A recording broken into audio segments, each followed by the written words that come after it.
everybody. Everybody get here nice and no problems with traffic? How many of you are suffering from the burning? Anybody out of their house?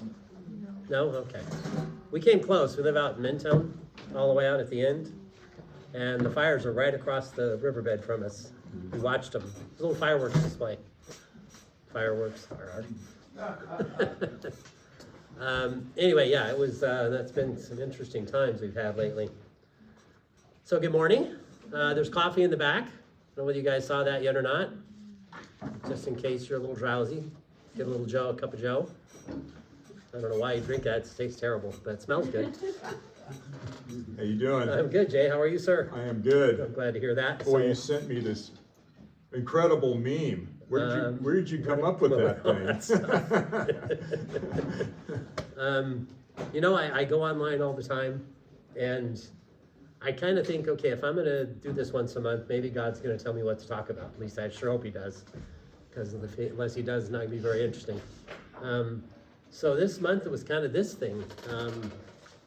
Where did it go? This craziness. This got posted, and somebody was pretty animate about the fact that Jesus is just a rehash of gods that were earlier. So we're gonna take that on today, along with some other stuff. Got an interesting story about Nimrod. You guys ever thought about Nimrod very much? But we have some interesting stories about Mr. Nimrod. But Jay put together some stuff that I thought was probably the best argument we have against all of it.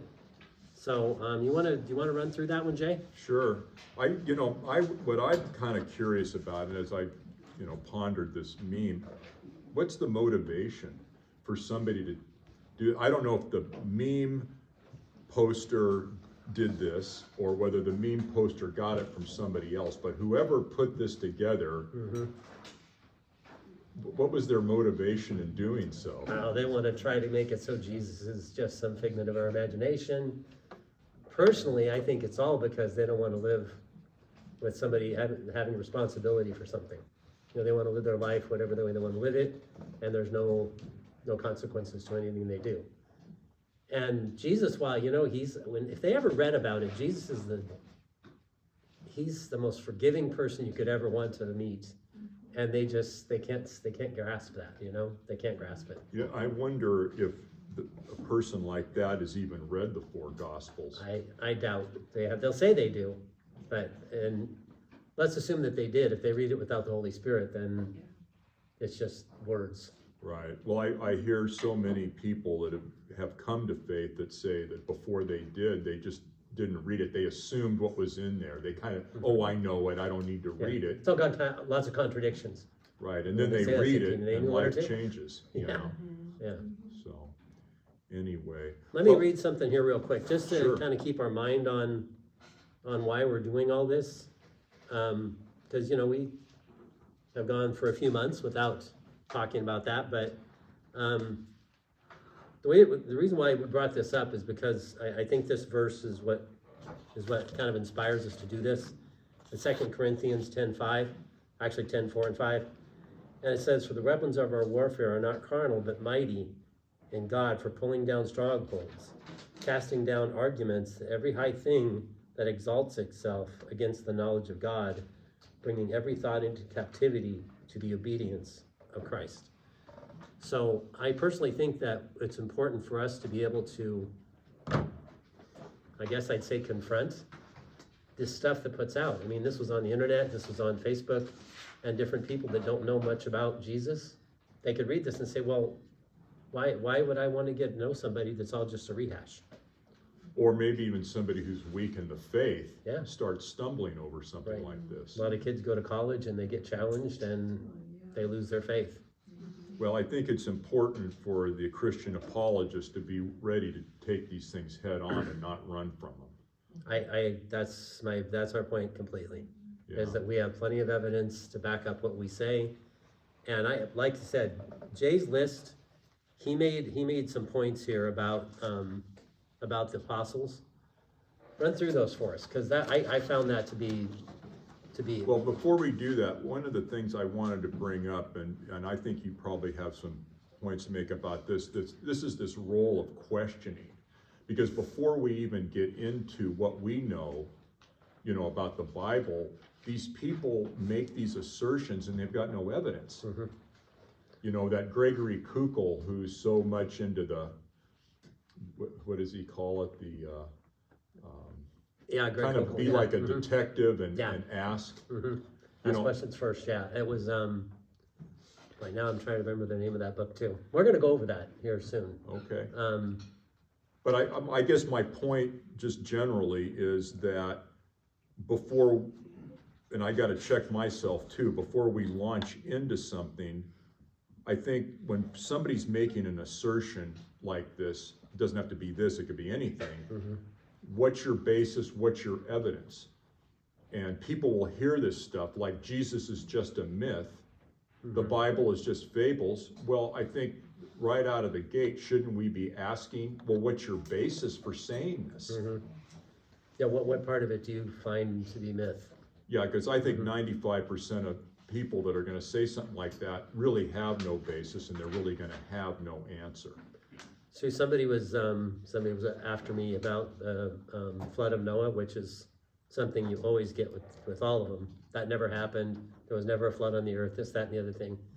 But the guy came across and he said, so you believe in some 900-year-old man that gathered 3 million animals onto a boat? And I thought, did you even read the story? Did you even pay any attention to it whatsoever? No, it was 600 when he built the ark.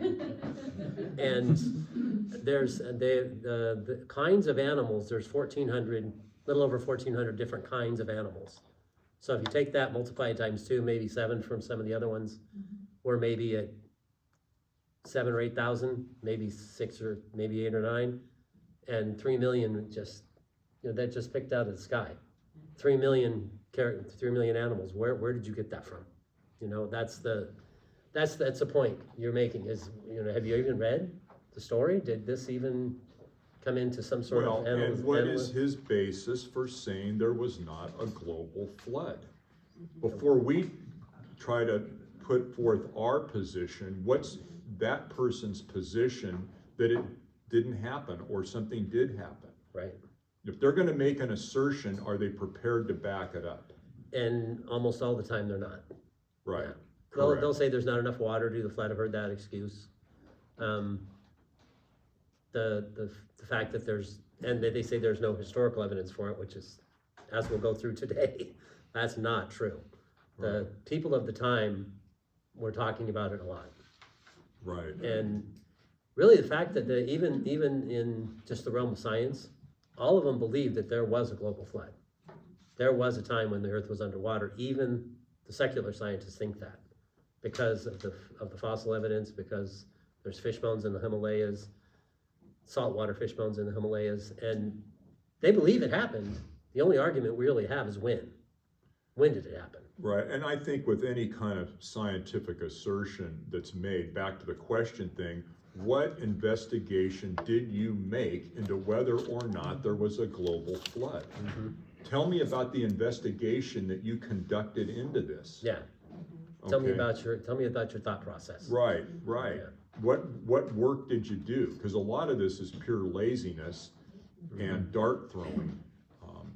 Anyway, so when you first brought this to my attention, I had, I'll admit, a little bit of an emotional reaction, but passion can drive the creative process, perhaps, I don't know. Sure can, absolutely. But in the first part of the little piece I put together, who's got the burden of proof?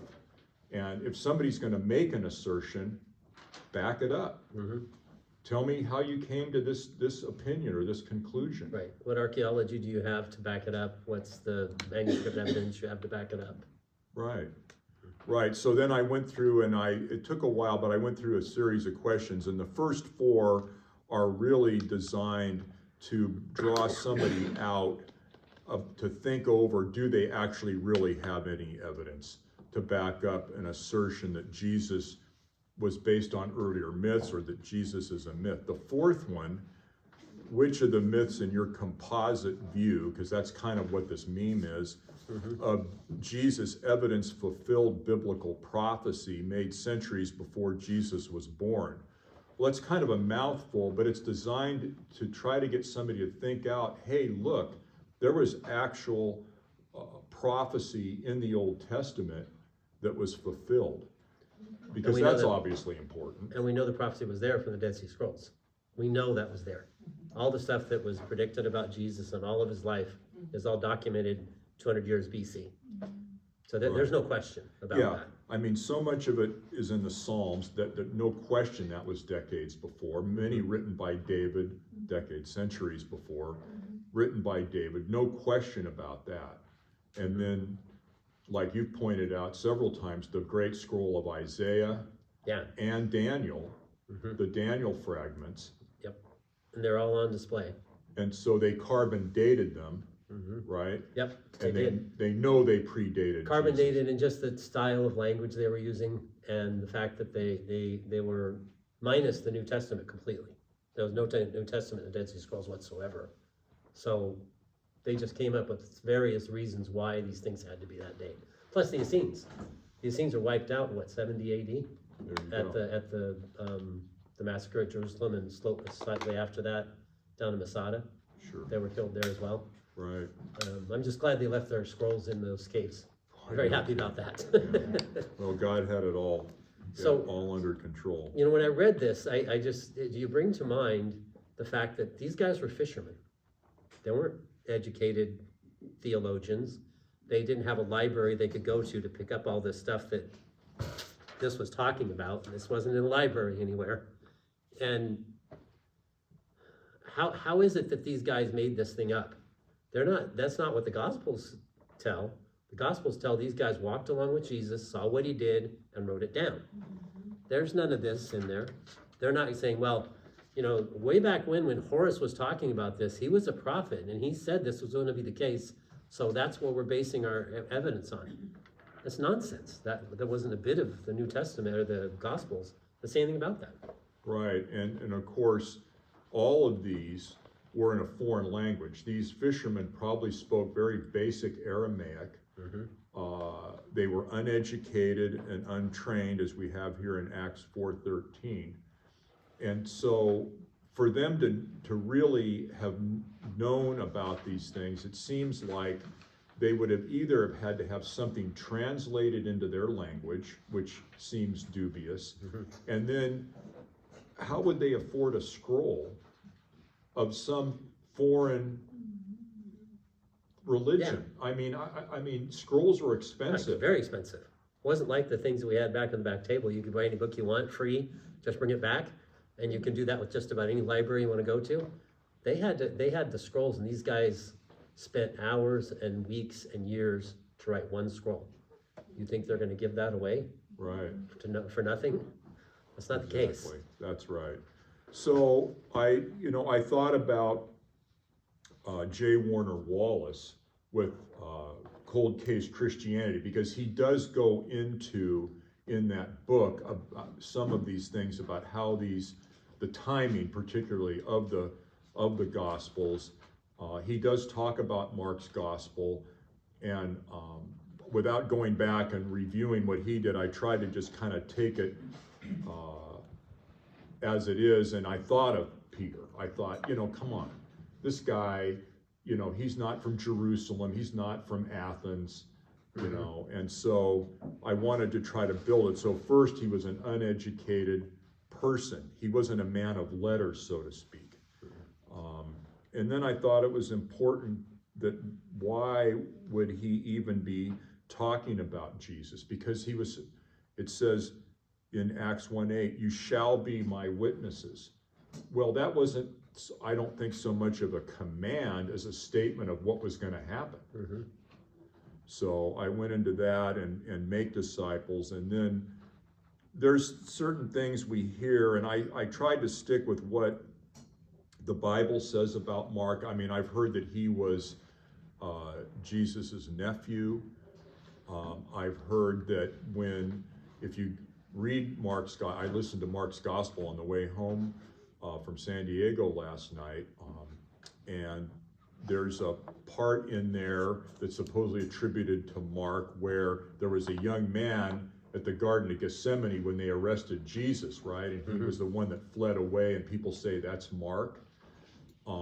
There's a book called Who Moved the Stone, and in there that author takes the position that when Mary Magdalene and the other women came to the tomb and they saw a young man sitting there, that was Mark and not an angel. He was like an angel, but not an angel.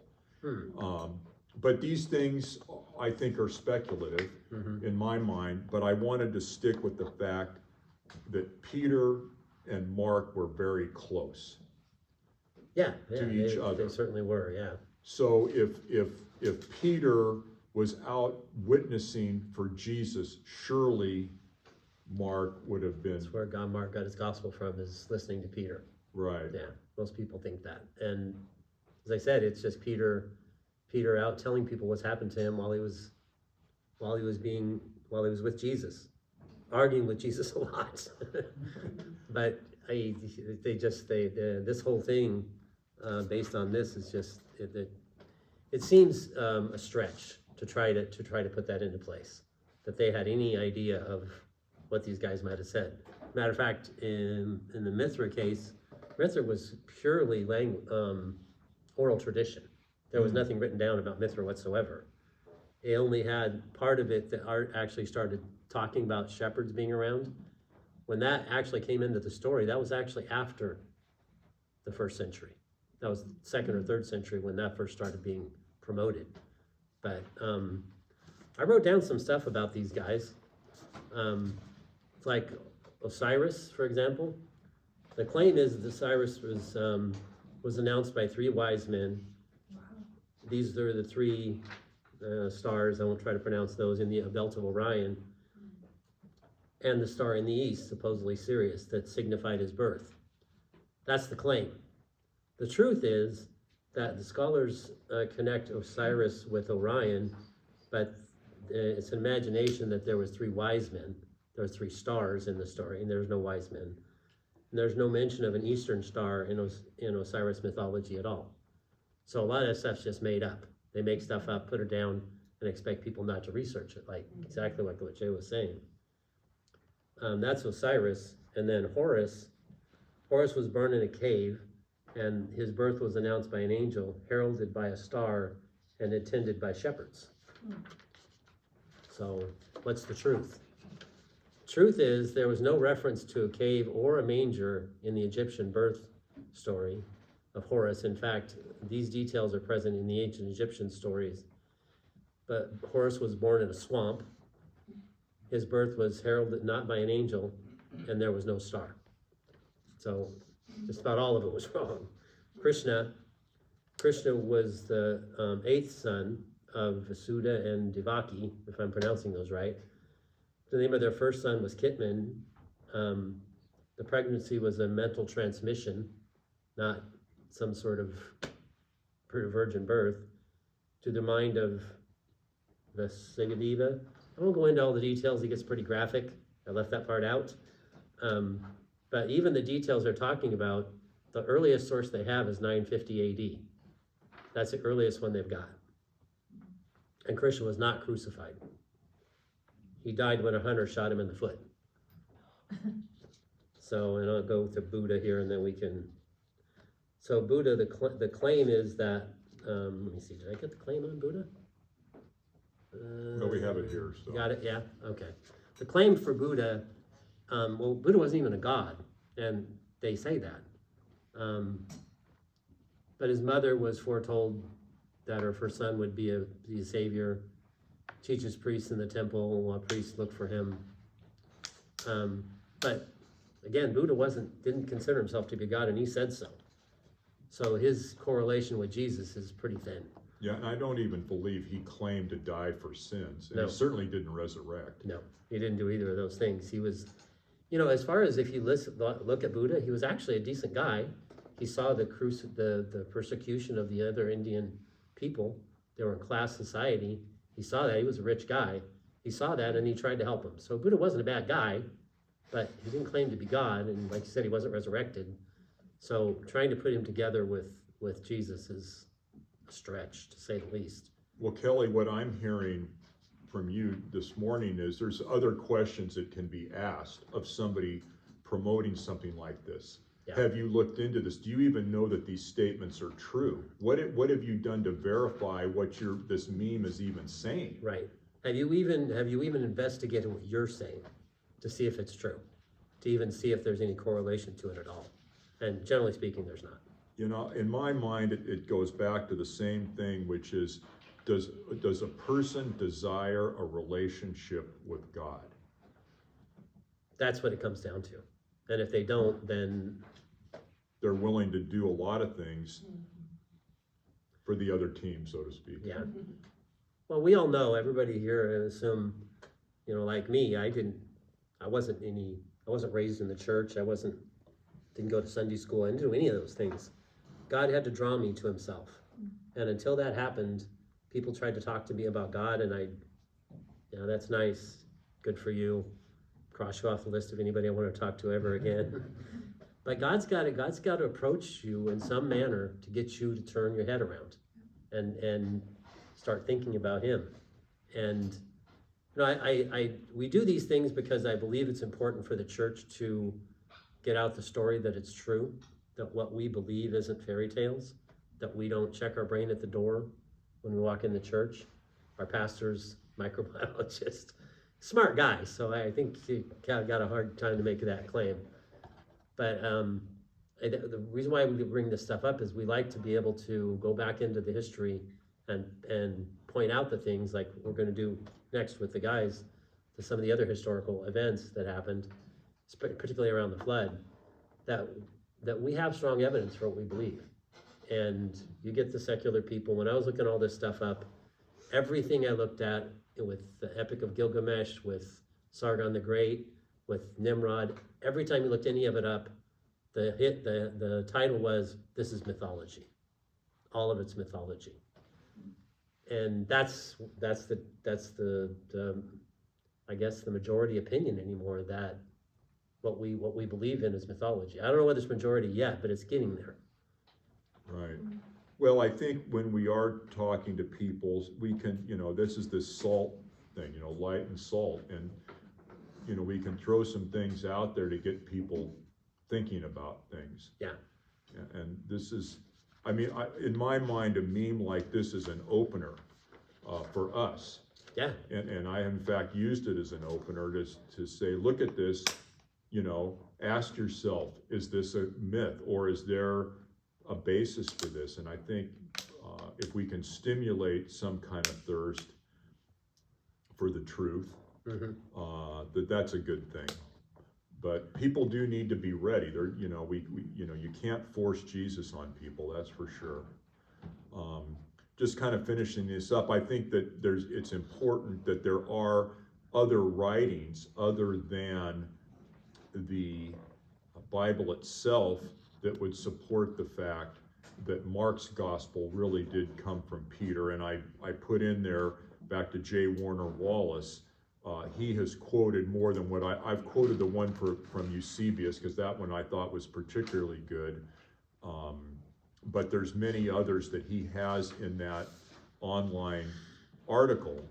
And I like the last thing that Eusebius says there. He says, when Peter learned of this, meaning that Mark had written down what he'd been saying all over, because, you know, Mark's following him around and Peter's just repeating this over and over and over to the point that Mark probably had it memorized. When Peter learned of this, he neither directly forbade nor encouraged it.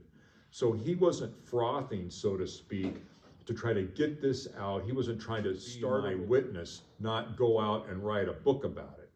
And that's probably how he viewed it. At least that's how I'm seeing it. And then the other thing, and this is something that does get people's attention. Peter and the other apostles were constantly persecuted for this witness, for telling what happened about Jesus, his life, the miracles, his teachings, his death on the cross, his resurrection, his ascension. Their payback for going around and talking about this was to get beaten, right, and then eventually killed. Yep. Well, if it was just a fraud, if they were just got together, as people try to claim, Put this stuff and together, yeah. put together some fabricated myth, what was their possible motivation for this? Yeah, you hear that the church, the reason why they set the church up was so that they can be in control, they could dictate to people how they would live their life, they could make some money. Well, if you want to argue that in the 3rd or 4th or 5th century, okay, you can probably make that argument. But try to make that argument in the 1st century, you just don't know what you're talking about whatsoever.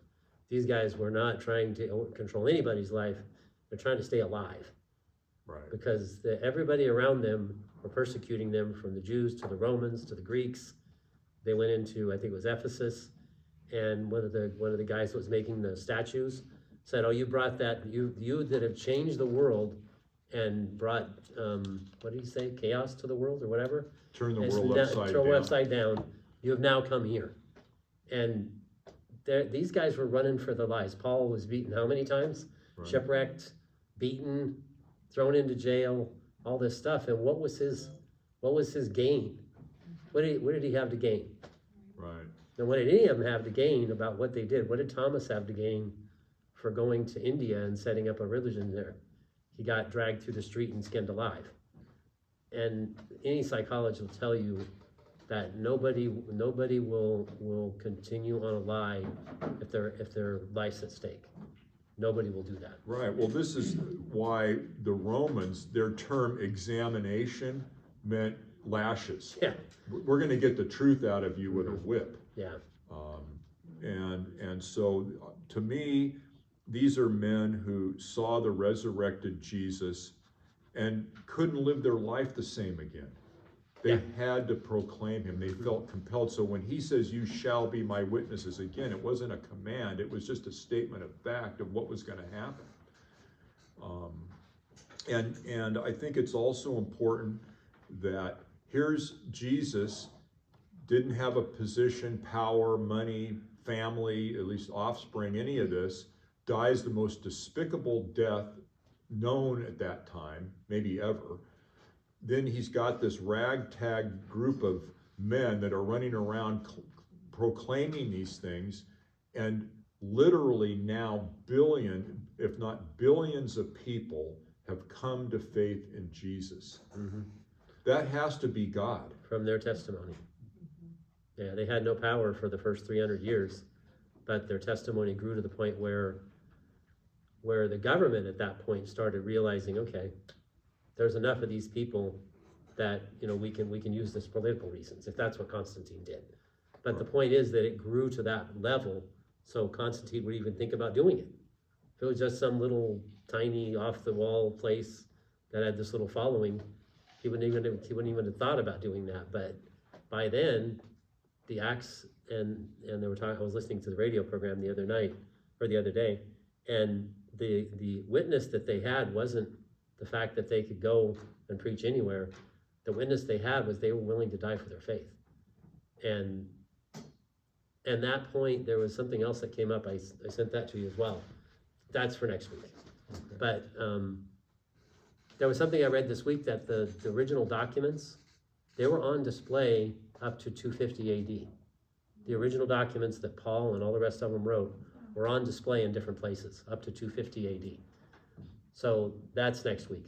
So let me not get into that. A little teaser for next week. I'm going to get you guys in here every week yet.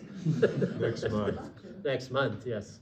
Well, and that there's a book that I got that I found out, that's Origin Against Celsus, which is an apologetics piece, and it's very long. But the point is, it was written in the early 200s, and by that point, Origin can honestly say that because of this Jesus, all these people's lives have been changed, as Celsus.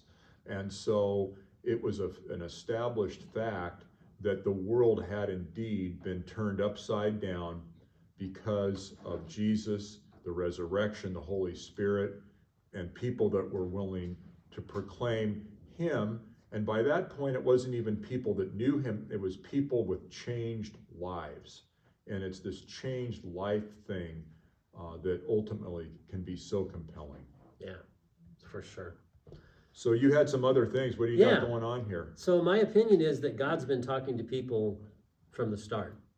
And I think we can determine that that's the case from when you look at different things that have been in the case. Jay looked some of these up.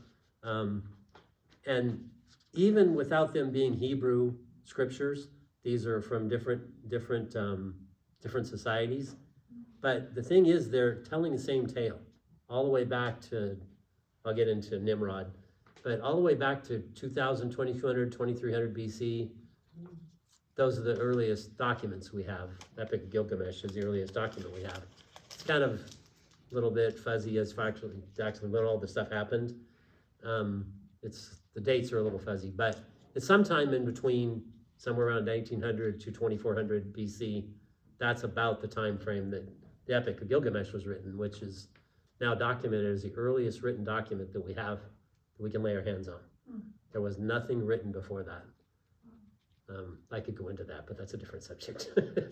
But what is the impact for us? What are the impacts for all these things? What we can do is when somebody tells you, for example, the flood didn't happen, you could say, well, that's interesting because Larsa, Sumerian Kings List, talks about the flood, and this is Sumerian, the earliest civilization known.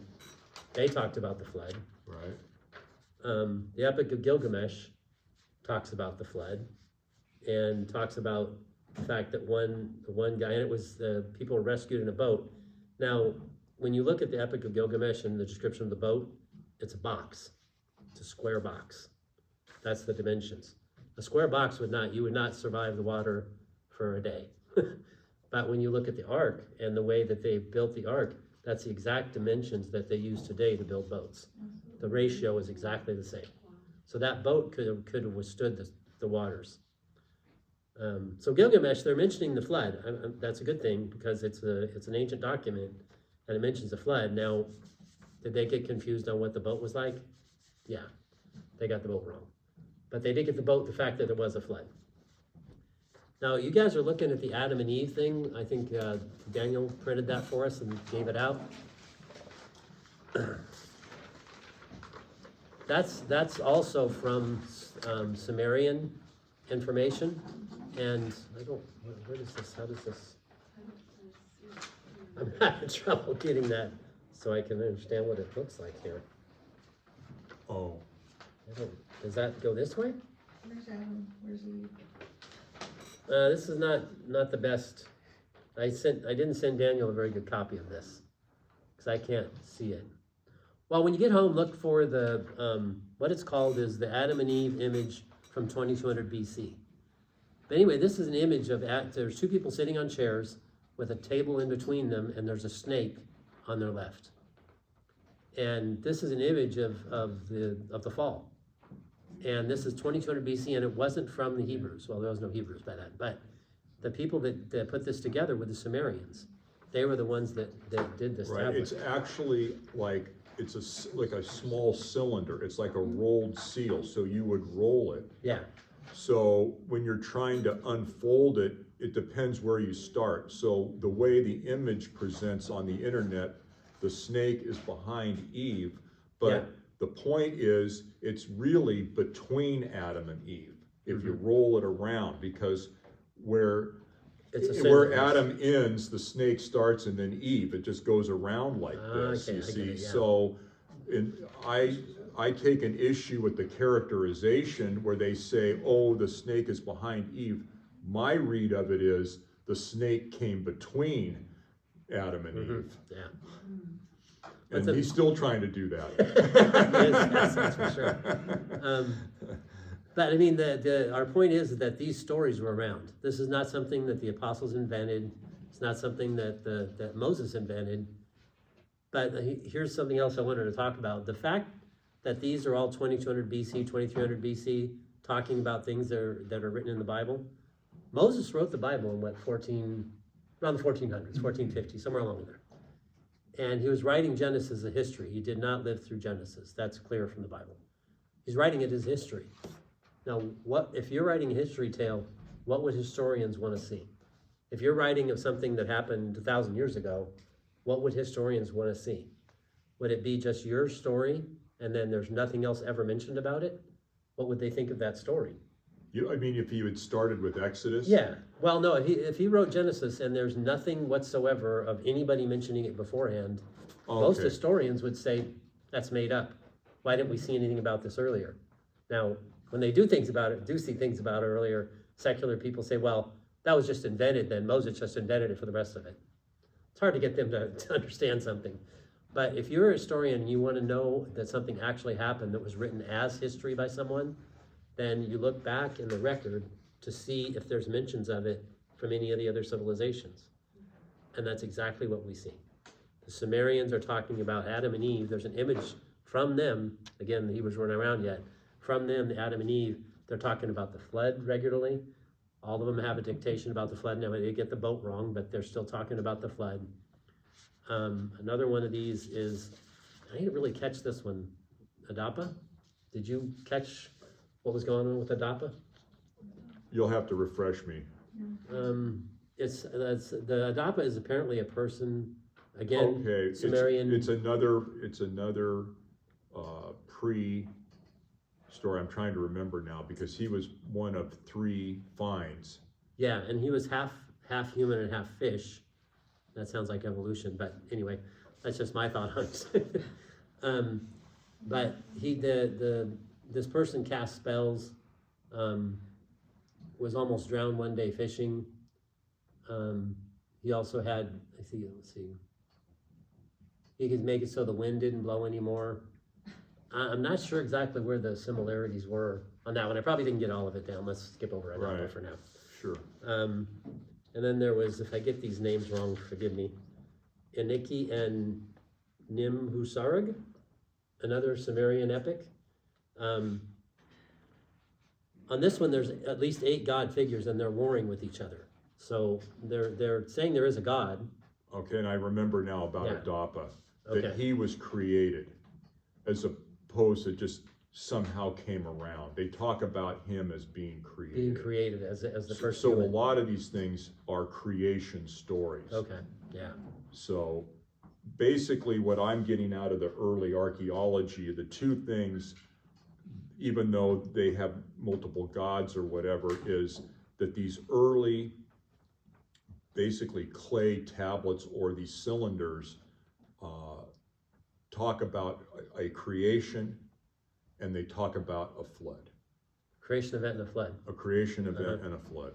That's consistent with history around 2200 BC to 3000 BC. They're talking about this event that happened, the flood, and they're realizing that there was something that came into effect at a certain point. Right. That wasn't always there. There was a certain point, and you know there's some differences. Sumerian Kings List. They're saying that the people in the Sumerian Kings List were very old. The problem is they're too old. I mean, in Genesis it talks about people living to 900 years old. In the Sumerian Kings List, if the math is right, one place I read that thought that the math kind of got corrupted. They may have taken something and figured it improperly, but they're saying that the people lived to 3,500 years old, 4,000 years old. The Sumerian Kings List has that part, but what they are verifying is that pre-flood, and these are the people they're talking about as pre-flood, Right. the pre-flood people lived longer. And again, this is Sumerian stuff. This isn't Hebrew. Correct. Yeah. Well, and the thing is, we mark time in days and weeks and months and years, and the Sumerian, and we have math based upon a base 10 system. Mm-hmm. Their math was, I think, a base 60 system. Yeah. Yeah. And it's quite likely that they measured time differently. So when we go back and are looking for their word for a period of time, the supposition could have been a year when it could have been a month. Yeah.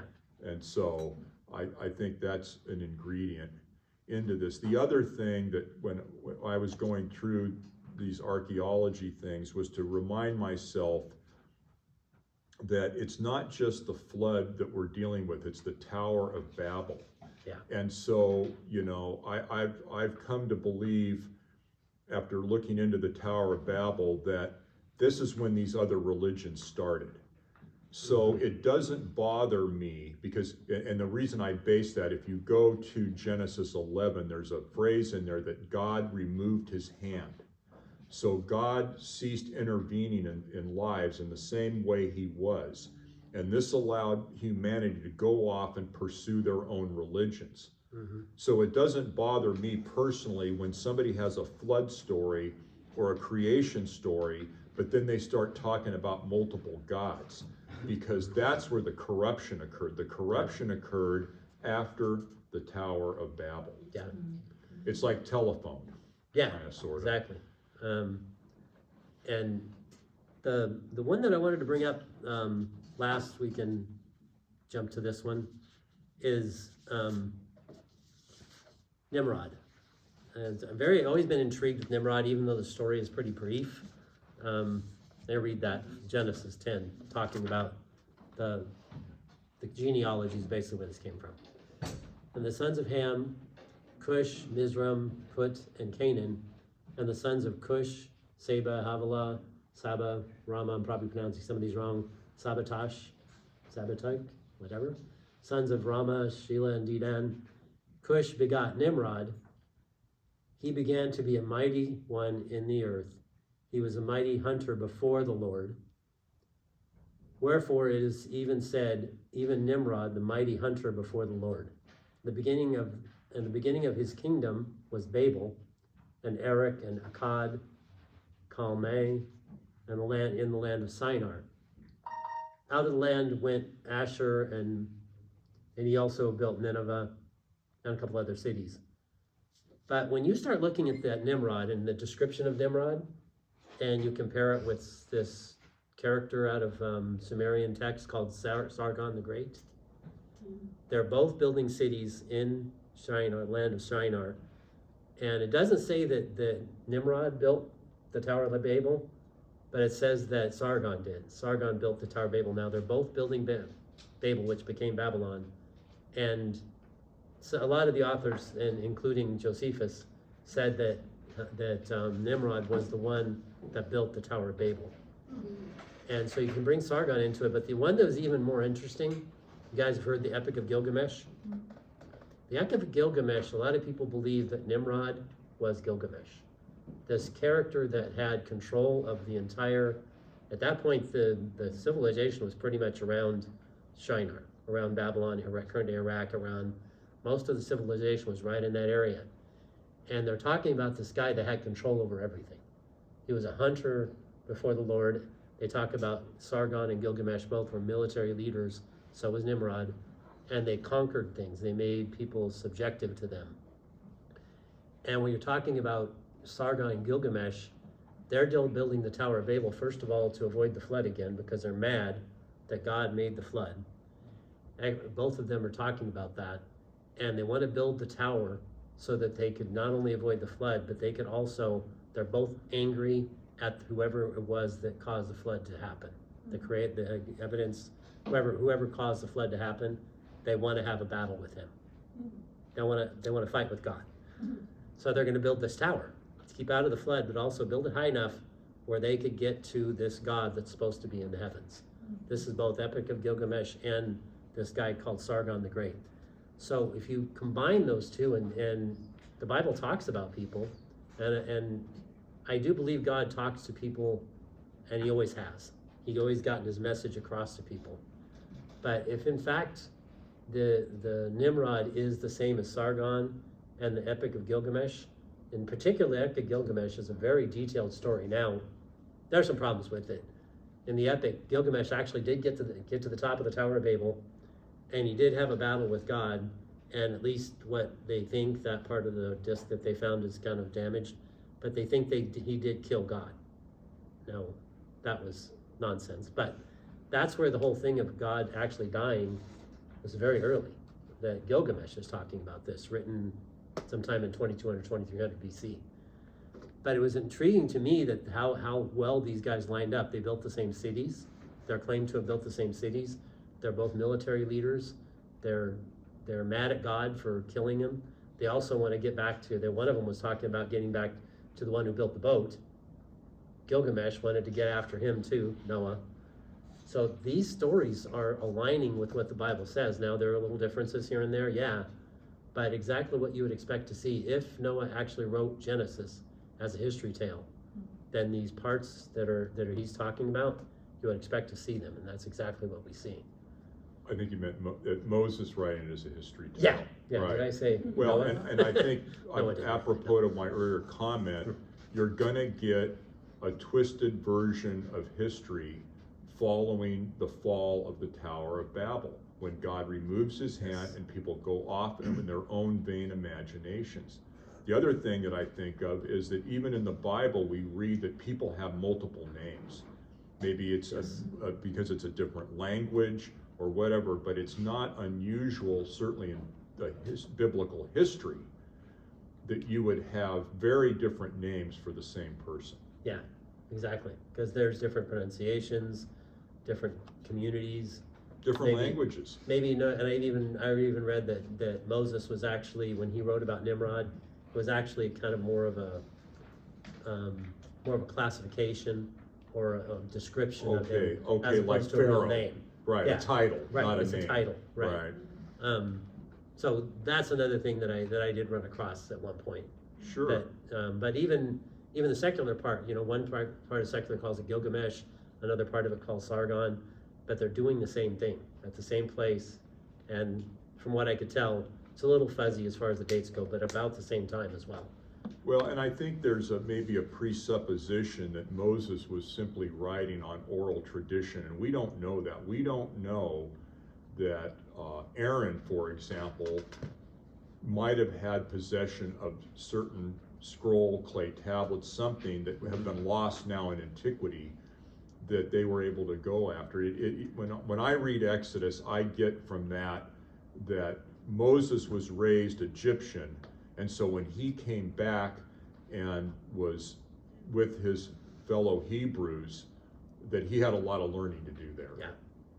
But he was a scholar at that point because he was trained up, he was a well-educated person, and it would not seem unusual to me that he could then go to school on the history at that time, which is Genesis. Yeah, and he picked up the same kind of stuff that we're talking about because it was around. Probably at that time, these documents that they found later, of Gilgamesh and Sargon, you may have had parts of those where there should be other stories that were really more aligned with the way the Bible spoke. Because I really do believe that God has always had his story, and he's always been giving it to people. Abraham met the guy. Melchizedek, yeah. And Melchizedek was a priest of God. So this is before Abraham, once it got to Jacob, then the Hebrews started. But even at Abraham's talking to a priest and giving him tribute. So God has been communicating all the way back, because Melchizedek, some people think that's a picture of Jesus. Right. Some don't. But either way, he was a priest of God, and Abraham respected him enough to give him a tithe. Well, and I think too, as believers, it would be natural to, at least for me, to believe that when Moses was called at the burning bush, God was going to enable Moses spiritually, supernaturally. I mean, we can look at these naturalistic explanations, but in my mind, it's not to the exclusion that the transcendent God of the universe could directly speak into Moses. Absolutely. I think he did that on, my opinion, worth a dime, is that happened on Mount Sinai. God gave Moses the story of Genesis on Mount Sinai. It was up there for a while. People started getting nervous. Okay, where's Moses at? We're going to throw everything out and go back to what it used to be. It's so typical. But anyway, I think that God did speak directly to him. I mean, he appeared to him in a bush, right? And then Moses asked, well, could I actually see you? And God said, well, sorry, Moses, you'll get burned up. But turn around and I'll pass by. So, and then Moses came down with the glow that slowly faded, but he had that for a while. And that's where I think God met Moses, and to me, and that maybe where Genesis came from. But there was records, and the records are the ones we're talking about. There is records of this stuff going on. Right, it just didn't come out of left field with No. no basis. No. Right. exactly. Well, awesome. Yeah. You got anything else? You kind of I exhausted ran through a mine. lot of it there. Let's see, what else did I have? Yeah, I think that pretty much kind of covers Well, the subject, yeah. All right, Yeah. well, good work. So what are we gonna do next month then? Well, I think we're gonna try to run more into the New Testament next month. As I said, I was researching all this stuff. But when I come across this stuff and I see something that's interesting, I say, look at this. So the one that were called was the pre-Nicene authors. And the pre-Nicene authors, there's books. So there's, I think, 7 or 8 of them. And they're available at $100. But you can watch the videos online, and they're talking about the fact that all the one you were talking about just now, Eusebius and Eusebius, right. the first apologist mid-second century, Justin Martyr, and some of the other guys, they were actually able to look at those original documents. They were still around. Now, what happened to them after that? I don't know. Somebody destroyed them. Maybe the papyrus was just so old, it just deteriorated. But my point is that when people start talking about the fact that the Bible actually came into existence at the Council of Nicaea, again, Okay. that's not real. So in defending our faith, we're going to address an objection, a common objection, Yeah, that this Bible was all put together as some kind of power play in Rome, In Rome. basically. yeah. Okay. And I mean the whole Catholic thing, the Catholic just means, I think, original, right? Is the first It is when you refers to define the it. entire body of Christ, as Yeah. I understand it. And when you want to look at the original documents, that we get constant complaints that these guys that wrote this in 300 BC and deciding on which documents were going to be in the Bible, they couldn't even have had the documents. They didn't even have the original documents. Well, they might not have, because most of these, they talk about it ending around 260 or so, which I think the rest of it was like a little in the 300s. But they were close. They were very close. And these people that were the ones that are the structure and the foundation of the faith, Eusebius and Justin Martyr and some of the other guys that escape my mind right now, these guys were seeing the original documents, all the gospel documents, Paul's letters, all this stuff was available to them, and they were documenting it And quoting a lot. and quoting from it. Yeah. And the ones they weren't quoting from is like the Gospel of Thomas. They weren't using that one because it wasn't around when Thomas was around.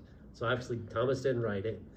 The Gospel of Mary, and some of the stuff has some in it that's interesting, like the Gospel of what was Paul's traveling partner's name? Barnabas, yeah. Barnabas, right. I think Barnabas, there's one called Gospel of Barnabas, and it's probably late dated, but it has some interesting stuff in it. So there is things that in these that might be a little bit historical, but they're not canon. They're not written by the people they're supposed to be written of. Right. Matter of fact, the Acta Palate, Yeah. I think that comes from Barnabas's gospel, what they call Barnabas's gospel. It's apocryphal, but I believe that's where they got the Acta Palate from. Now whoever had that, I think that really is a good document. If you guys haven't read it, you can look at it online as a PDF copy, but it's a document that supposedly Pilate wrote back to Rome and talked about who this Jesus person is, describes him a little bit. It's an really interesting document. Now, why the Catholic Church didn't lease it, I don't know. First I've heard of it, I've been looking at this stuff for years and years. It's the first time I found it, just maybe 6 or 8 months ago. And the first time I looked at it, it's okay, this is more of their stuff, the multiple different iron stakes that supposedly were in Jesus. They probably got 50 copies of those. I think there was only 2 or 3. There was 3 of them originally. But I thought it was something like that. But then I started reading it and asking and researching and seeing what people thought about it. And most people think that document, now you have to get down to the part that Pilate actually read, because there's some Catholic priests and stuff talking about it. But when you get down to the bottom of the document, you can read what Pilate actually sent back to Rome about what happened with this crucifixion of Jesus. And he talks about him. It's a very, very interesting document. Very What good. is the name again of this? It's- Acta Pilati. Yeah, ACTA. You sent that to us, right? I think we so, did. yeah. But it's ACTA and then just Pilate. Pilati. Yeah. And it's like I said, it's PDF. You don't have to buy it. It's online. And the letter that like I said, a letter that Luke wrote, or excuse me, that Pilate wrote back to Rome. Very, very interesting stuff. Right. Really interesting. Yeah. And it's neat because he actually gives a description of Jesus, and he's very complimentary. Because when you read the Gospels, and when I'm reading it, I get the impression that Pilate didn't really want to do this. He had sat down and talked to Jesus. At that point, Jesus had already been beaten up quite a bit, but he sat down and talked with Jesus, and he didn't, like he said, I don't see anything wrong with him. I find no fault in him. And that kind of stuff is neat to think about, that somebody that got to talk to Jesus that, we don't see in the Gospels. But Pilate, the guy that put him to death, there are some tales that Pilate actually came to faith. There's some documentation on that, some discussion about it from the past. And it wouldn't surprise me. He got a chance to talk to Jesus face to face. And he was a guy that was under power, and he was trying to he had some problems as time got along. He did some things he shouldn't have done, killed a bunch of Hebrews, caused a major riot, and Rome said, "Excuse me, we are here for Pax Romana. Pax Romana, and we're not into this whole thing that you just did. So knock it off, or we're going to take you and do something to you as well." But anyway, at that point, Pilate was trying to keep it together.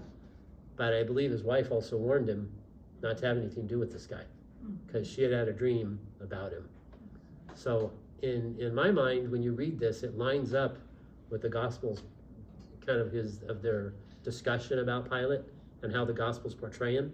He didn't want to crucify him. He wanted to release him. He tried his best to release him. Maybe And his Pilate- disdain for the Jewish leadership and Yeah. how he really got forced into this. Yeah, So when they're yelling, crucify, crucify, he felt like he didn't have a choice. right. And he went over, washed his hands. He said, "You know what? I have nothing to do with this. This is you guys doing this. You're the ones that are saying that Caesar is your God, not the one that came to you and did all these miracles right in front of your stupid face." It's just my opinion. But yeah, that's Pilate is portrayed, to me, he's portrayed as a what would you say, sympathetic author. Almost another victim in Yeah. a way. Yeah. Yeah, for sure. So questions? Anybody got any questions? Anything about what we're going over here? Did we confuse you enough? Yeah, Daniel.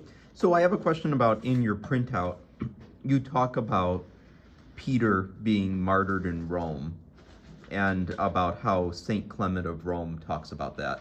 And I just find that interesting because there is another view in some Protestant circles that Peter may never have gone to Rome. You mentioned about 1 Peter 5:13 about Babylon being a code word for Rome, which Yeah. I personally do believe, but there is another view that exists that Peter was literally in Iraq and Peter never went to Rome. And usually that is a way to undermine the Catholic position, like to completely remove Peter from a Roman context. And what's your opinion of that? Well, I haven't read the entire, this letter to the Corinthians from St. Clement of Rome. And I don't know that he's saying he was in Rome. St. Clement of Rome could have been speaking of something that happened in another place other than Rome. I don't think this particular excerpt certainly isn't, as I read it, isn't saying it occurred in Rome. So it could have occurred in another place, Iraq or wherever. The important point is that he was constantly proclaiming Jesus and constantly getting beaten for it to the point of death. And when he says to these men, and then there's a bracket of Peter and Paul's who he's referring to, as I understand it, Paul and Peter had separate ministries. So the fact that they both suffered in the same way doesn't mean they suffered together. So, I think most of history has Peter getting crucified upside down first, and then Paul being beheaded on the Appian Way, right?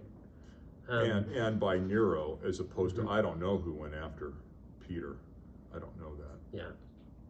And just so you're aware, that whole discussion, that also gets into Bible prophecy questions too, because if Babylon is a code word, like if it can be a code word for Rome, then Babylon can mean other places other than Iraq. If it's not a code word for Rome, then Babylon must always be literal Iraq. And so that's a discussion as well. Yeah, they Absolutely. use code words to define Rome, you know, the city of 7 hills in Revelation, they talk about it that way. So there are times when they don't just come right out and say it. Right. Yeah. That's what I believe too. But. Well, there's a lot of people that are taking specific prophecy positions, and I don't know that we should be doing that. I think this is getting into one of these areas of what hill are we going to fight and die on, you know, and, you know, the thing I'm going to fight and die on is these guys were tortured because all they wanted to do was talk about what happened in fact, okay? Yes, they wanted to make disciples. Yes, they proclaimed his teachings. But the fact of the matter is, and the important point is, they all went to their death saying he rose from the dead. And that's the key thing. Something I saw in it's been a long time ago that I saw this. Somebody brought up a really interesting point, and it's obvious, but when somebody brings it up and actually brings it into your head, and you think, oh yeah, that's right. When these guys were all out preaching the gospel and all the rest of them, that, you know, these are the guys, the apostles doing it, but a lot of people that got saved at the Pentecost and all the rest of them, they were doing it too. So it's not just the apostles, but they talk about the apostles. And where was I going with that? It just remained. Oh goodness. We need to make you a coffee I drinker. guess so, yeah. I have to wake up here. Where I was going with that, but anyway, it'll come to me later. Jay, you said that it was in Genesis 11 or 12 where God's taking his hands off of things. Where's that at? That's in Genesis 11. If you look at the Tower of Babel, he says he's going to disperse. There's a conversation. I will remove my hand. Okay. While you're looking for that, I just remembered Okay, this. go. The apostles didn't have anything like this. They could not communicate with each other as they were being threatened to death. You either tell your story, admit your story was made up and it's nonsense, or we're going to kill you. Now these guys were all over the place. Thomas was in India, Mark was in Greece, Peter was in Rome, Paul was a little bit everywhere, and they were getting threatened all over the place, and they could not communicate with each other. So the only thing they could do is trust the fact that all these other guys that walked with Jesus and saw what he did, they were going to maintain their story. And you ask any psychologist, he said, this story has to be true. It's just too far-fetched to believe that these guys could actually make up a story and then be willing to die for it when they didn't even know the other guys that made up the story were willing to die for it either. Okay, So that's very convincing to me. Go ahead with your. okay, so it's 11. It's Genesis 11 verse 6. Right at the end it says, "Now nothing that they propose to do will be withheld from them." Okay, and so and the way I was able to find this is kind of interesting. I've got one of these Bibles that in the center it has cross references.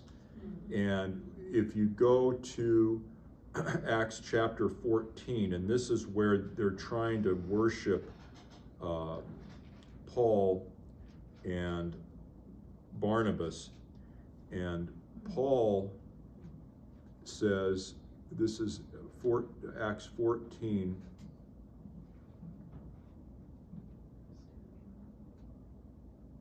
Acts 14 and 15, he says, this is Paul speaking, "Men, why are you doing these things? We are also men with the same nature as you, and preach to you that you should turn from these useless things to the living God, who made the heaven, the earth, the sea, and all the things in it."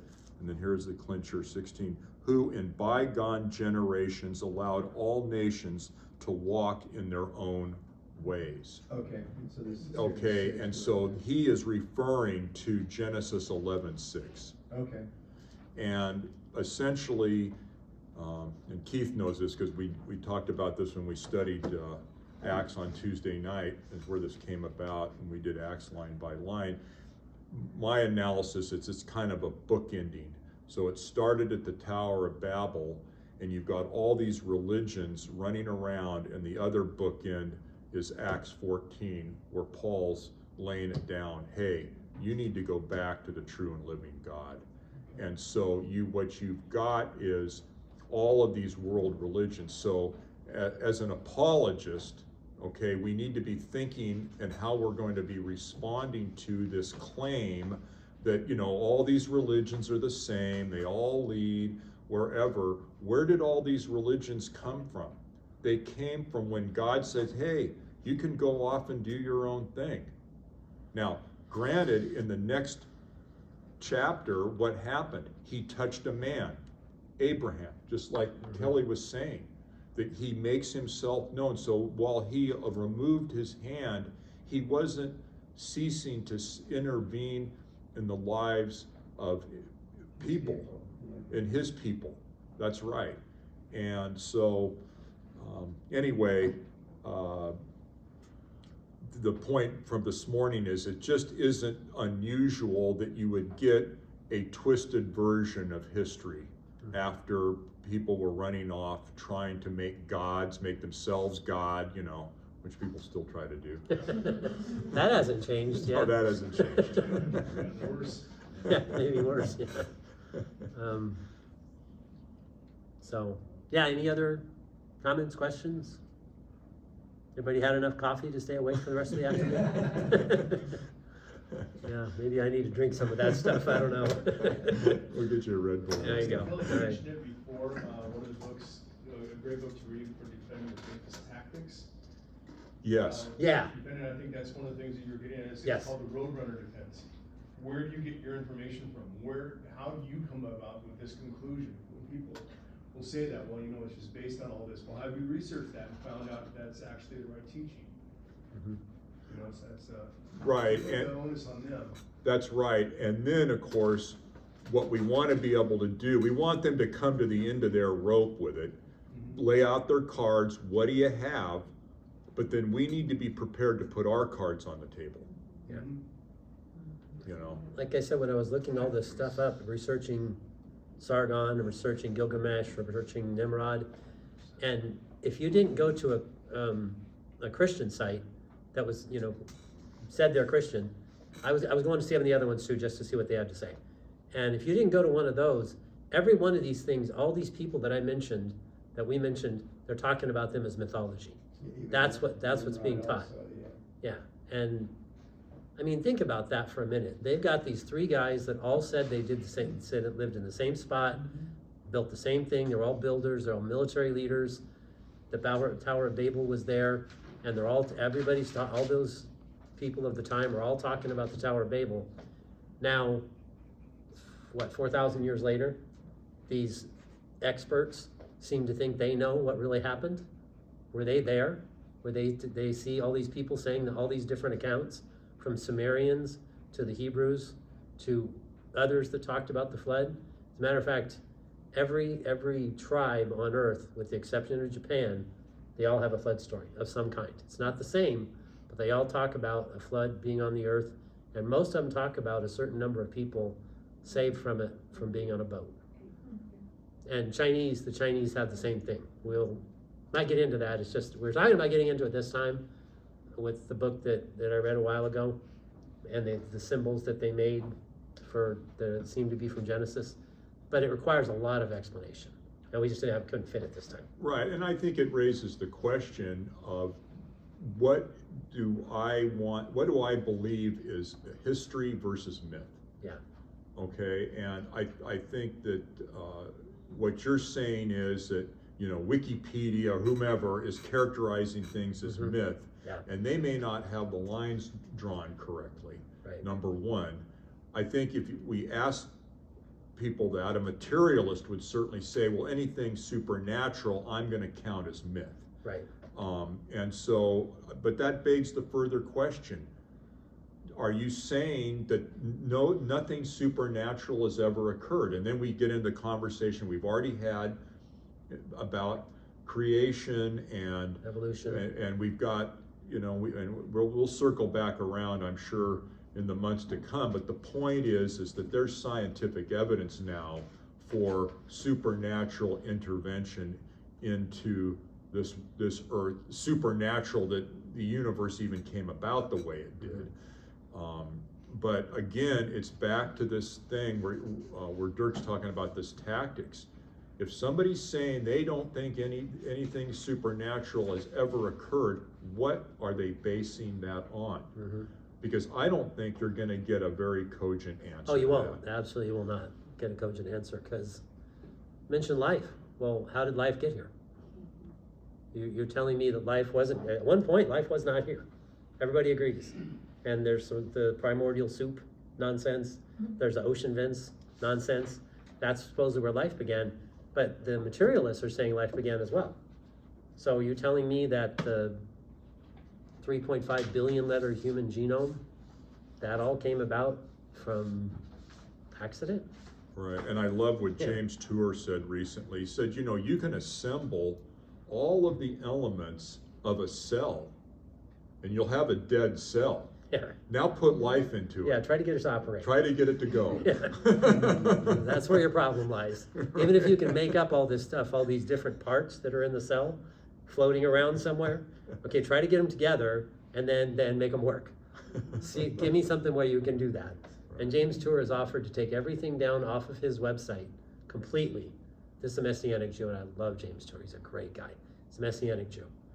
And he said, if you can show me how these things can happen, and he's brilliant. Listening to that guy is like, okay, could you slow down just a little bit and use some normal language, please?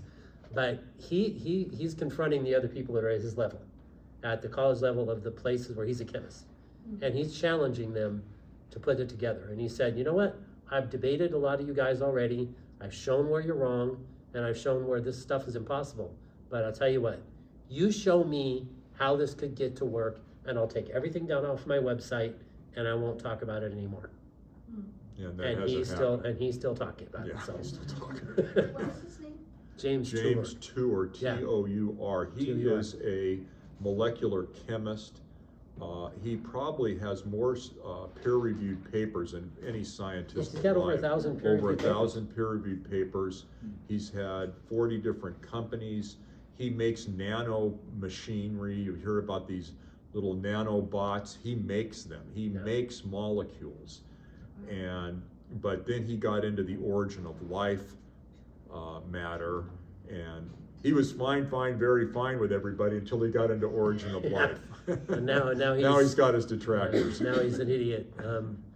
But if you want to look him up, it's One for Israel. One for Israel. It's a website that documents Jewish people that have came to faith, and his journey to faith, along with a lot of other ones on there, will be very inspiring. Because this guy's brilliant. I mean, he is. Bring him up on YouTube and listen to some of his stuff. Yeah, my goodness, this guy is really smart. But Just everything else on that one, that was great. his all of them are good. You can see a lot of them on there. Their testimonies are terrific. But James Tour is just one of them. The funny thing is that a few different Jews, when they find out Jesus was Jewish, so well, Jesus was Jewish? I thought he was Catholic. But it's a great place to see. If you guys haven't been there, go to it, because it's very, very inspiring. Really neat place to go. Yeah. One for Israel. Yeah, they have a separate website, ONE, One for Israel, and It's on YouTube. Right, it's a Jewish outreach to other Jews. And some of the testimonies are in Hebrew. They're not even all in English. But they are fascinating, and they do like man on the street type interviews. Yeah. And you're right, these people, they just don't know. But that's true with people in general. I was just listening to, I don't know if you all know Russell Brand, he came to faith recently. And his comment was, well, I knew it was in the Bible. It was just that and the other thing. But then he admitted he really didn't.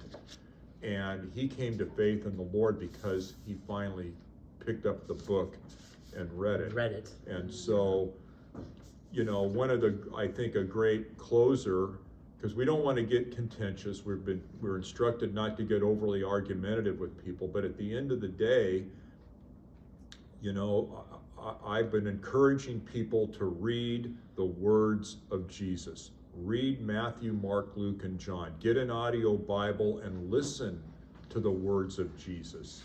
It'll change your life. And that's a great way to conclude a conversation, because isn't that what we're really all about here, is him? All right, well, Okay. good deal. Looks like we're a little over time, but we started a little late, so I guess we put 15 minutes behind. We had 15 minutes on the other side. We come out with the same thing, right? Right. Yeah.